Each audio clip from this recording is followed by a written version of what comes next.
How y'all doing? Hi guys. Yeah, I just joined the 4-ad club a week or two ago. I finally got me some glasses. I ain't had glasses since about the 4th grade.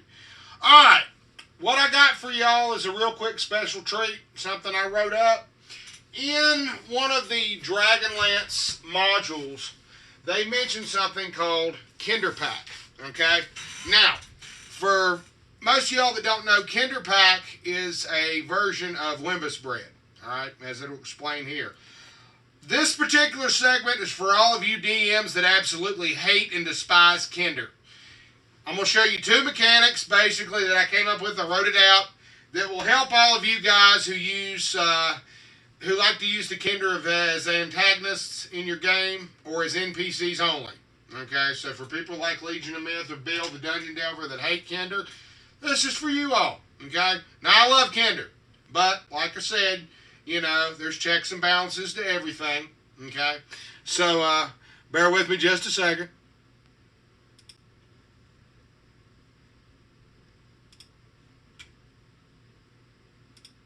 Kender horticultural talents account for their only 2 exports, Dew Drink and Kender Pack. The former is a golden alcoholic beverage distilled from sundews, which inns and taverns sell for 5 steel per bottle. The latter is a highly concentrated and nutritious sweetbread, which merchants sell for an average cost of 4 times the costs of a week's normal rations. 1 loaf, which retains its freshness up to 2 months, is equal to 2 weeks' rations and weighs no more than 3 pounds. From DL15 TSR Module 9231, The Mists of KRYNN, PG-116, the Kender. Anti-Kender AD&D2e game mechanics. Kender Pack and the Giggling Kender. Kender Pack is the Dragonlance equivalent of Tolkien's Lembas bread. However, for some DMs it has the potential to be an interesting item with which to base an amusing slightly anti-Kender game mechanic around. For DMs who prefer to use Kender as NPCs only or as antagonists in whatever situation they find themselves in, Kender Pack and the Make a Kender Laugh mechanic are recommended for the sheer enjoyment of the DM. If you despise Kender, this will work in your favor. The consistency of Kender Pack implies that it is a multi-grain substance that could possibly expand like oatmeal or yeast when subjected to water and change in temperature. For a Kender, due to their small size, biologically Kender Pack would be perfect as a survival food. Consumption of Kender Pack would expand in the Kender's stomach, hence keeping them nourished. This expansion to the Kender lore, pardon the pun or BUN, would work either to the player's benefit or detriment at the whims of the DM. Sweet. For humans, if they don't acquire a small piece and prepare it first, while it can potentially keep them nourished, it could also have an adverse effect, making them severely constipated and gaseous. Save versus con, in 1d12 hours after consuming raw Kender Pack, the victim suffers debilitating gastric hilarity that can cause 1d4 damage each round. The character doesn't find an appropriate place to squat. DM rolls 1d4 and says to the player, "You find relief." However, the earth-shattering heaves of your bowels remind you that Kender Pack, while handy in keeping one alive, can also induce gastric agony as your PC holds onto their stomach and rides out the intense bout of flatulence Kender Pack incurs. The character cannot make a stealth use for 1d4 days and suffers a -1 to charisma or stealth following due to persistent latent flatulence. Even an Ancelonian cleric's only remedy is a dose of cod liver fish oil to use as a laxative while one waits for it to run its course. Kender Pack is sold in a dense packed multigrain, brick, or a lighter baked loaf. There is raw Kender Pack, which is highly nutritious, and in its purest form provides a +1 buff to any Kenders consuming it for 1d6 rounds. A piece eaten by a human, once again a save versus con, if the DM prefers, can have them roll a save versus poison.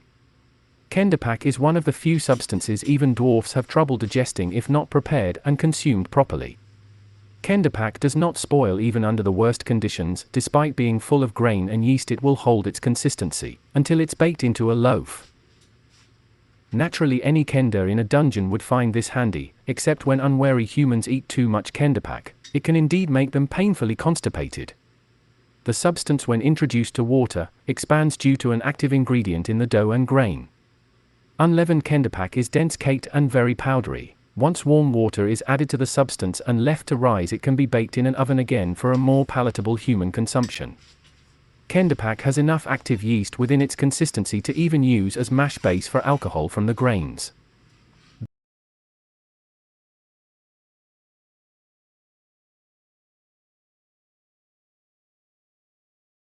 This is why it's valuable outside of Kender settlements if used responsibly. This gives Kenderpack a check and balance concerning its use among DMs. A clever PC could use Kenderpack to trick bandits into eating too much and it incapacitates them. A foolhardy PC cutting off a piece to chew on in a dungeon with little rations, or after being handed a piece by a well-meaning Kender.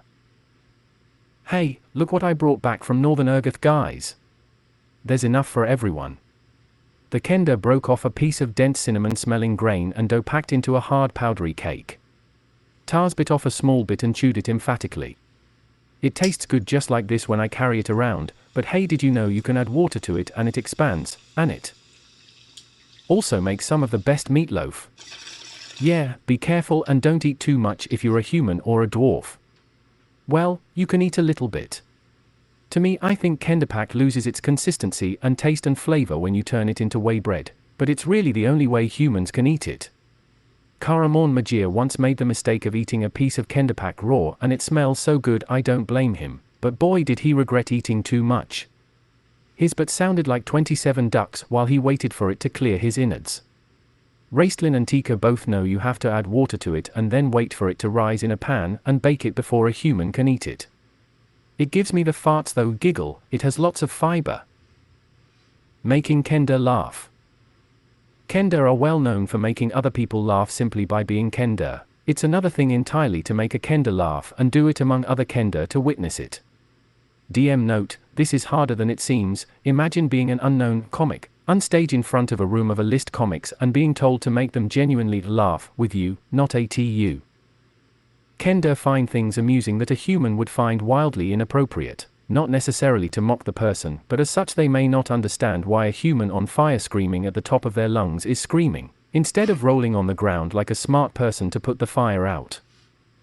A curious phenomenon among Kender. If you can get one Kender to laugh, it can affect an entire group of Kender around them, just like the taunt mechanic being detrimental to humans. Making a Kender laugh can have adverse consequences to a group of Kender, or even a single Kender who doesn't have a companion around to snap them out of it. Any character that can do a successful ability check, based on charisma or int, and can make a Kender laugh, runs the risk of that character being unable to do anything for the 2d4 rounds because like Beavis and Butthead they can't stop giggling. For every 1d4 Kender in the party you have a 25% chance of incapacitating them all. This makes the Kenders unable to do anything but laugh and giggle uncontrollably to the point of agony. Afterwards all Kender suffer a 1 to con. An STR from their stomach muscles hurting from laughing too hard. The Kenders watched as the foolish dragon High Lord slipped out of his saddle and screamed on the way down as he fell into the ravine. The party of 6 Kender thought it was so hilarious they doubled over from laughter they didn't notice the vengeful dragon swooping back around, and one Kender looked up with tears in his eyes from laughing so hard. Long enough to utter, "Ha! Ha! Here comes the dragon. Oh, he's mad. Hey! Guys, that dragon is coming back, ha! Ha! Ha! Oh boy, whoops! The dragon vaporized them with its breath." What do you think, y'all? That's the anti-Kender mechanic for you. Alright, we're going to go to a break and I'll be right back here in a minute. As you can see, it's Big Boy's Bone. It's harvest time. Got me a little bit of Urgothian Kender Kush. Anyways, guys, thank y'all for tuning in for this particular segment. I do port these over to YouTube. Like I said, I'm usually playing on Twitch all the time. I port most of my good stuff over to YouTube. Check out my Dragonlance channel.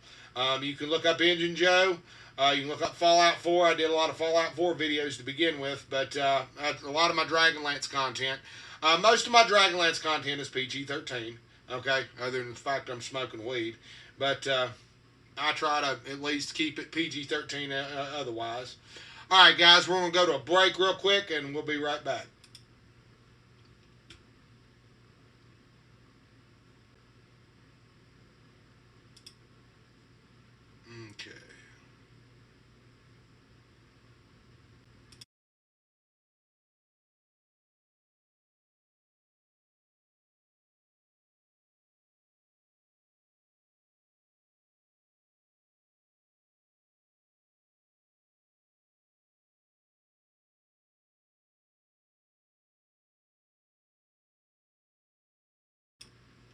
Okay.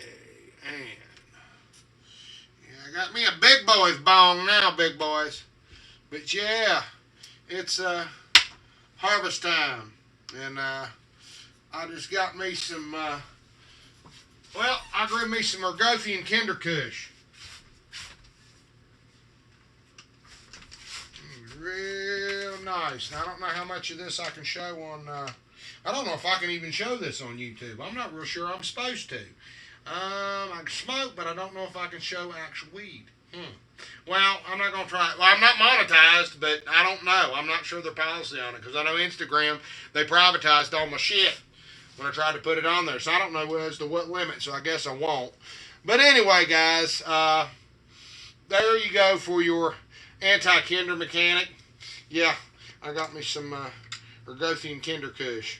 It's actually quite nice. That's what I called it.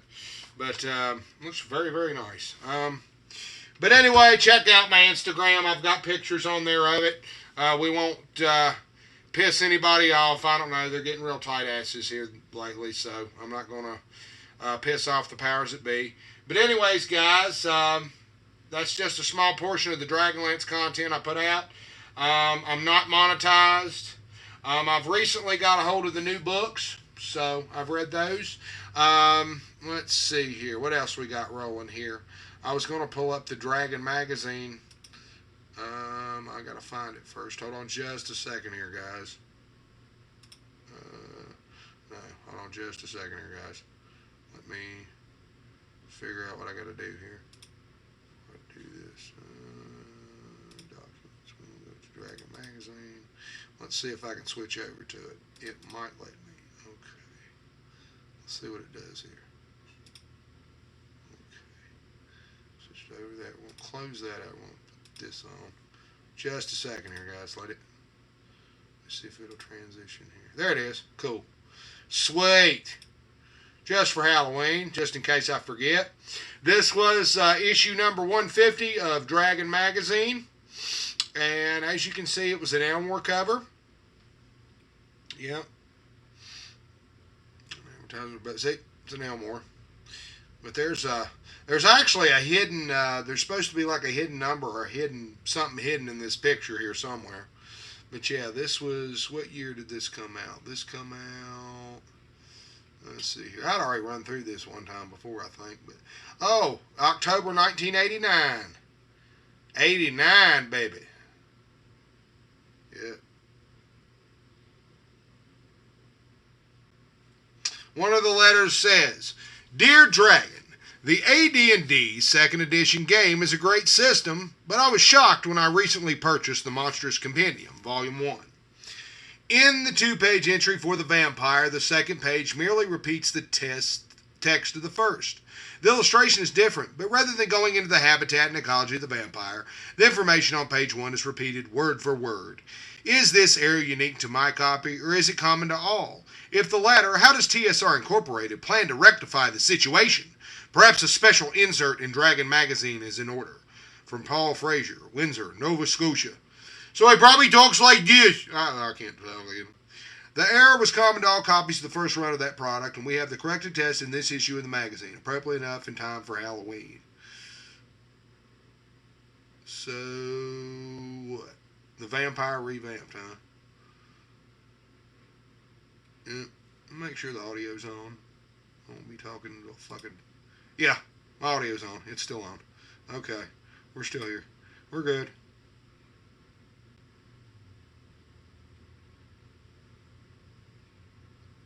Yeah. Sage Advice by Skip Williams.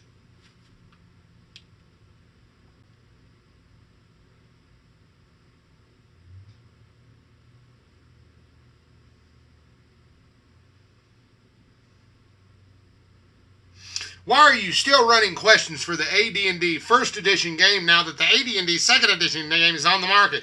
See, this was in 89 when it came out. Okay, so you think about stuff that the players and the gamers bitch about, even today. Okay? Think about the stuff they bitch about. Okay? It's the same thing. Dragon Magazine will continue to use material specifically for the AD&D First Edition game simply because so many people use that edition. The second edition has only been out for 6 months, but the first edition game has been available for over a decade. Remember, too, that material for one edition can usually be used with the other with ease. As time goes on, we expect that more players will switch to the second edition game, and our coverage of that system will increase. We want to offer the most useful material to the largest number of gamers.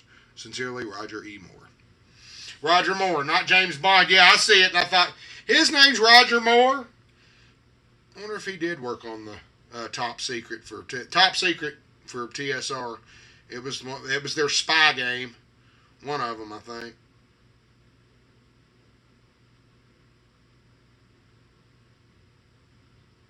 Okay. Here's a good question. What happens if a magic user uses a sword when in desperate need? If a character's need is truly great, the DM can allow any class of character to use a weapon prohibited to his class. The normal non-proficiency penalty applies, perhaps with an additional -1 to hit. If a player falls into the habit of declaring his characters in desperate need too often, however, the DM should either disallow the use of the prohibited weapon or give the character no experience award for completing the adventure. Okay.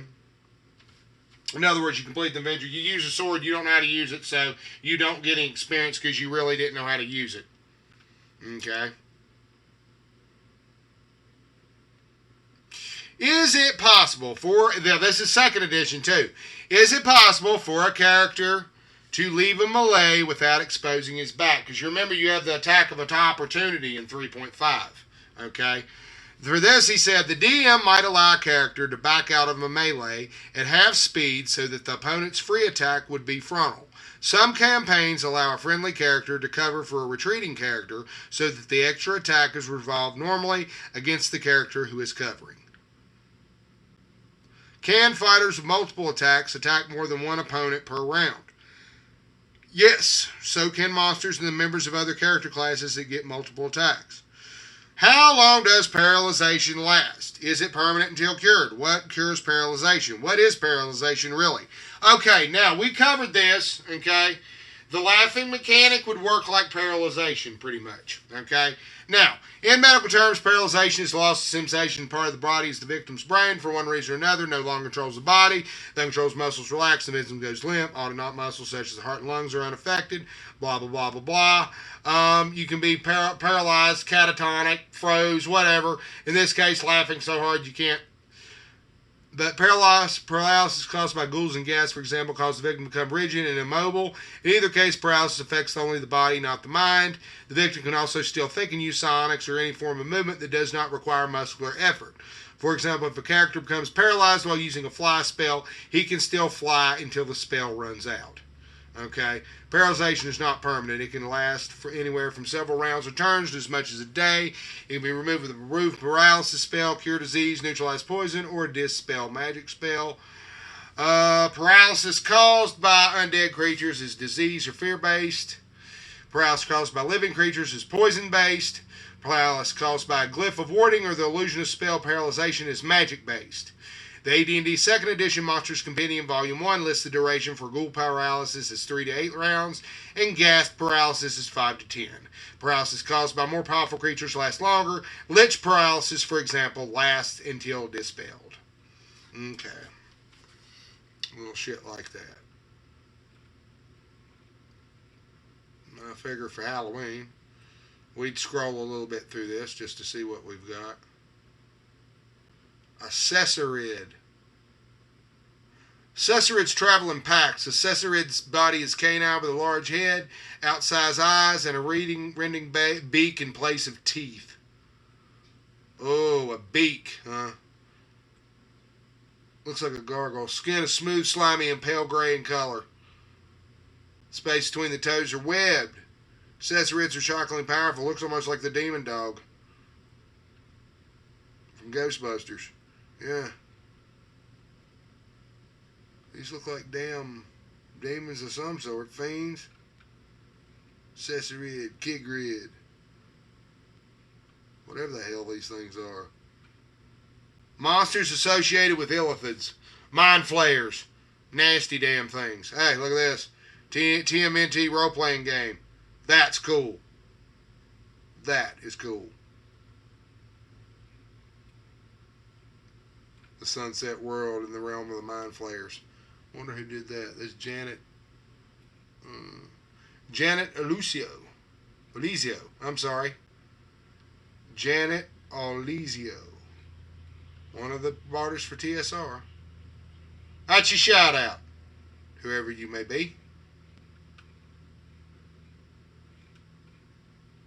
Fangs a lot. Now see there, look. The all new and correct second edition vampire. Okay, yeah, what they did was they corrected the vampire's stats in the second edition. I guess it was just an error. Yeah. Clyde Caldwell and Jim Holloway. Clyde Caldwell and Jim Holloway.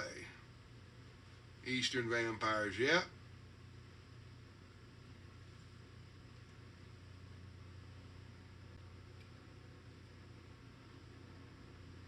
The Well-Rounded Monster Hunter. Chaosium Call of Cthulhu. That was one of the original modules. A lot of people played it. They still do. Robotech and Robotech 2. Yeah, Robotech. All that shit. Virgin Games. Funny them games, yeah. That's in the UK. I would say whoever printed this out, this was somebody who had bought a copy of the magazine in England. Whoever printed these out. This was somebody who got the English. Most likely. Haha, look there. I got all of those now. Well, I don't have that one. But I got that one and that one. Because I combined all those into one book. I did. Yeah, I took all of those and put them all into one book. Look at this.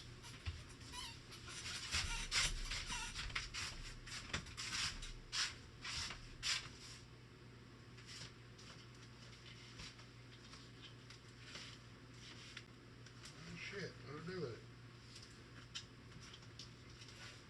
There it is. Legs itching. Ah. Okay. There. There. Yeah, I finished it. I never got a chance to show you all the damn thing after it's finished. But yeah, I put it all together. I put Tobin's Spirit Guide. I put the one with Vigo in there. I mean, I took Ghostbusters International, the first and the second. I mean, it's a really nice book. And put it together with my own cover. Yeah. The West End Games thing. Pretty damn cool. Yeah. Absolutely sweet. Alright, guys.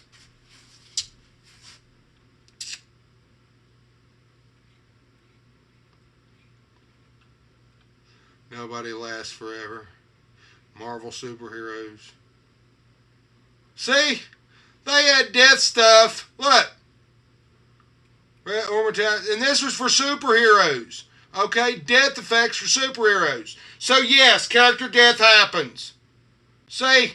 Less. Yes. Effects for loss of longevity, immortality. Look at that.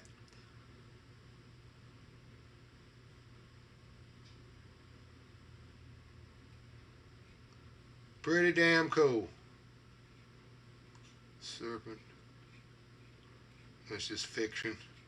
Some kind of fiction.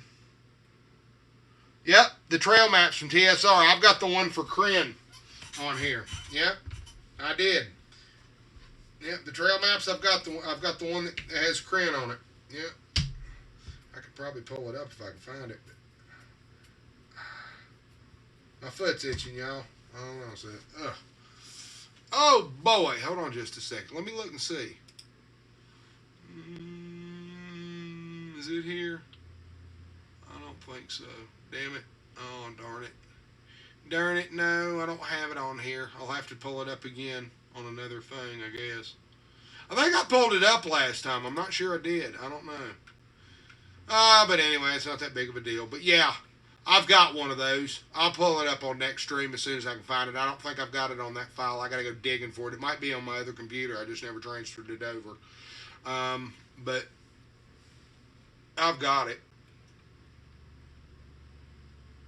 Barbarian, yeah. Populous, yeah. Loom, yes. Now, they've got this game. See, this is the review for Loom. I've actually got this on AntStream Arcade, so I'll go ahead and stream that later. We'll look that up, okay? I do have that. So, yeah, we'll play that. We got Gauntlet, yeah. Got all kinds of shit. Yep, Ralpartha Miniatures. Displacer Beast. It was $4.95. Boy, I bet that thing be worth a pretty penny now if you could find one of those original miniatures. How much do you think that bad boy would be worth now? OTSR in the box. Look at that. Draconians. Box set of Draconians. They'd have a bunch of them. Look at that. Love these ads. I need to find that. That's okay. Now, I've got that one. I don't have that. That's Hazard Bonds. I've got the module. But I need to find this. The Dungeon Master's Assistant Volume 2. Okay? It's got to be on Abandonware somewhere. I'm gonna look for it. And if I can find it, I'll run it one day. It's just I gotta find the damn thing. Oh! And there's Dragonlance. Kender available September 1989. So it had literally just come out. Okay? Literally. Okay? Because we're looking at October, so August, September.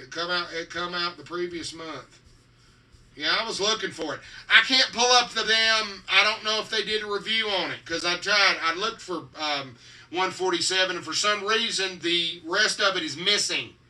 I gotta find a copy of it. An Internet Archives copy. They don't have it. I don't know. It might be in another format because what they had wasn't that great. It was the issue precluding this one, so it would have been the September issue, just about. I think.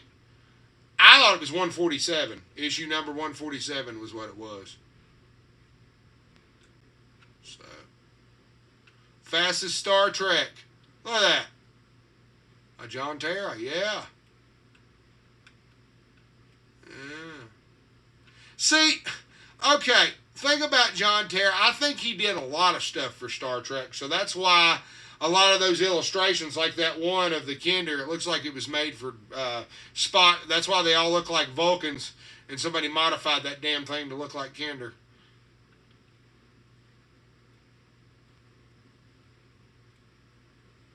They used to do shit like that. Cut costs. Back then, you didn't have the internet, so they didn't care.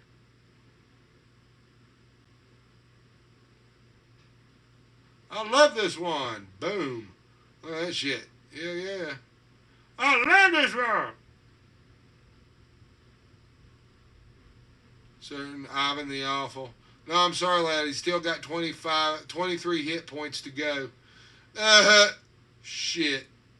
That's funny. Things you can do with a flump. Oh, the good ship, lollipop. I don't know. He's making him dance, I guess. It's the executioner or whatever. There's another one of this where the guy's on stage and he's got holding a ventriloquist dummy and he's trying to suck his own dick while singing that. So that's the thing behind the joke. That's a very old cartoon. Usually the guy would drink a glass of water or something. So that was the gag. That's. How come you never look at me like that? Adventurers Employment Agency.